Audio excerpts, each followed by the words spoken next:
Here's a question that sounds simple but cuts to the deepest law in physics.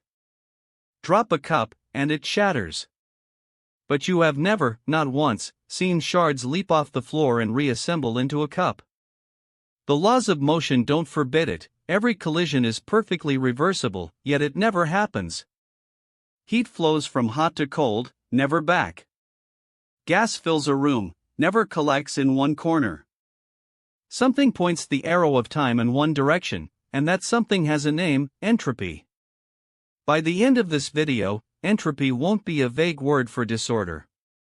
You'll see exactly what it is, in two different ways, and see why they're secretly the same. First, let's kill the metaphor you've probably been taught: entropy equals disorder. It's not wrong, exactly, but it's so misleading it stops people from ever understanding the real thing. A messy room isn't high entropy in any physical sense. And some highly ordered-looking patterns actually have enormous entropy. Disorder is a vibe, not a definition. We're going to replace it with something you can actually calculate. In fact, with two things you can calculate, and the magic is that they always agree.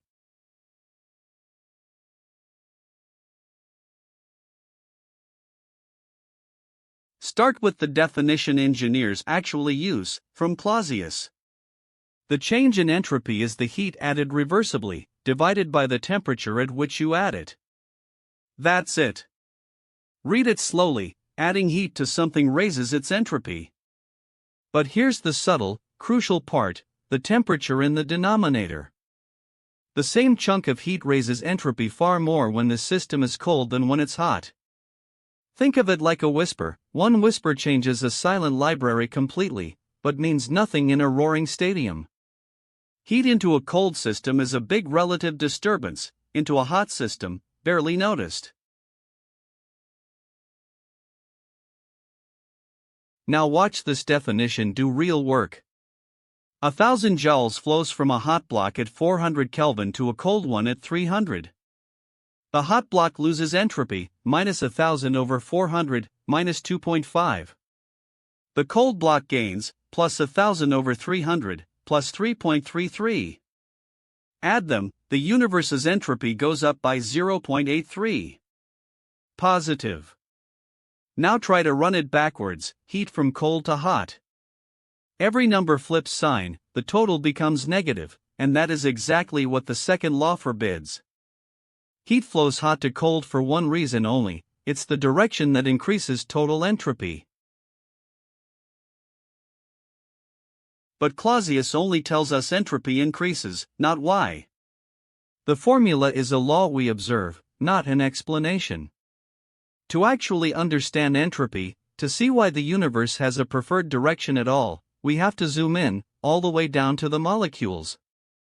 This is where Boltzmann comes in, and where entropy finally stops being a rule and becomes something obvious.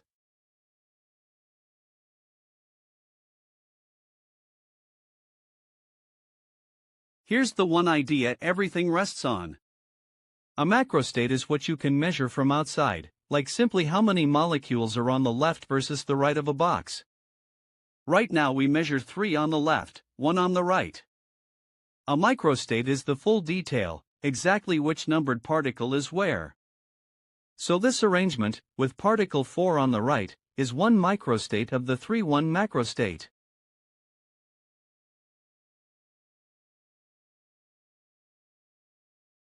But watch, here are several completely different microstates: particle 3 alone on the right, then particle 1, then particle 2, that all look identical from the outside.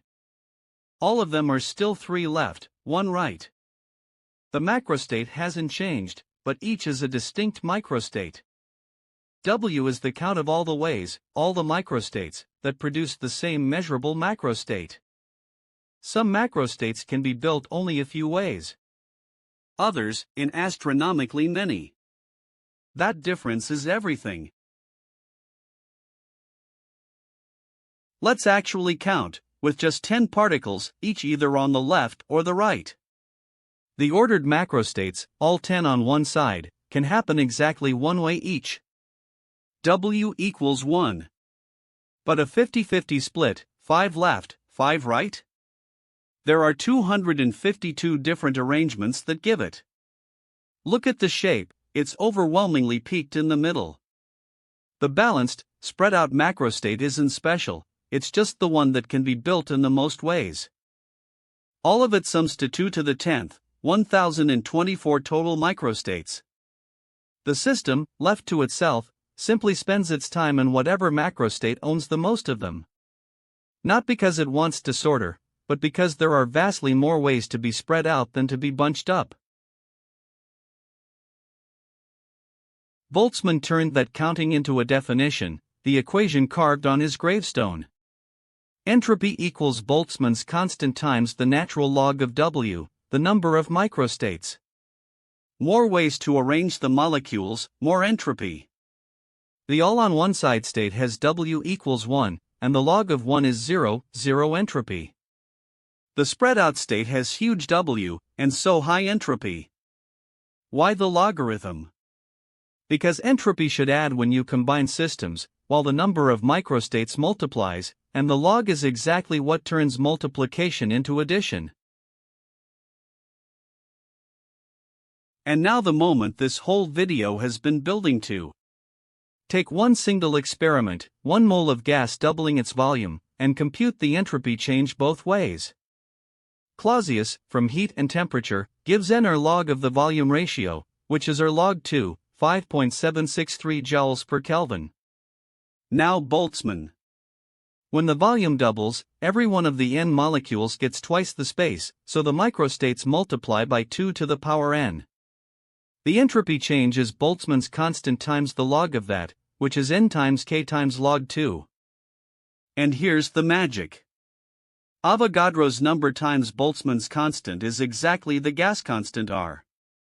So n times k times log 2 is the same as R log 2, the identical 5.763 joules per Kelvin. The engineer's entropy, built from heat and temperature, and the physicist's entropy, built from counting molecular arrangements, are not two different things that happen to be related. They are the same quantity, seen from two heights. Q over T is just what counting microstates looks like when you're too far away to see the molecules. Now we can finally answer the question we opened with. Why does heat never flow backwards? Why does the cup never reassemble? Because those reverse states aren't forbidden, they're just one of a vanishingly tiny number of microstates. With 10 particles, the odds of them all gathering on one side are about 1 in 1,000, rare but possible. With a realistic number of molecules, 10 to the 23, the odds become 1 in 10 to the 22,000 billion. You would wait many times the age of the universe and never see it. Irreversibility isn't a law of nature added on top, it's just overwhelming probability. So there's entropy, crystal clear. Clausius measures it, heat over temperature. Boltzmann explains it, the log of the number of microstates. And one tiny equation, Avogadro times Boltzmann equals R, proves they're the same truth. Entropy was never about disorder. It's about counting, the universe drifting, every second, toward the states it can be in the most ways. See you in the next one.